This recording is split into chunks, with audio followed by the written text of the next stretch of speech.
کوفہ کی بنیاد حضرت سعد بن ابی وقاص رضی اللہ تعالیٰ عنہ نے جنگ قدسیہ کے بعد رکھی تھی تاکہ عراق میں موجود مسلمانوں کی حفاظت کی جا سکے۔ اس چھاؤنی کی بدولت اسلام نے بہت سی فتوحات بھی حاصل کی۔ دوستو، کیا آپ جانتے ہیں حضرت مسلم بن عقیل رضی اللہ تعالیٰ عنہ کو لائن آف کوفہ بھی کہا جاتا ہے کیونکہ اس کی وجہ ہمت، وفاداری اور اللہ پر یقین ہے۔ مسلم بن عقیل رضی اللہ تعالیٰ عنہ حضرت امام حسین علیہ السلام کے چچا زاد بھائی تھے اور آپ کوفہ میں اہل بیت کا پیغام پہنچانے اور بیت کے لیے بھیجے گئے۔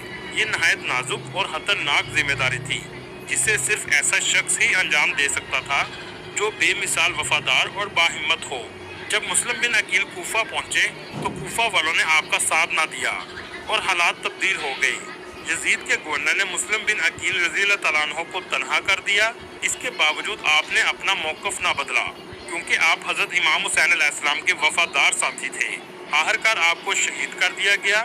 شہادت سے پہلے مسلم بن عقیل رضی اللہ تعالیٰ عنہ کے آخری الفاظ اور ان کی نماز شہادت صبر و رضا کی انتہا کی علامت ہے اور تاریخ نے انہیں ناقابل فراموش کردار بنا دیا ہے۔ مسلم بن عقیل کو شیر کوفہ کہنا صرف ایک لقب نہیں بلکہ خراج تحسین ہے۔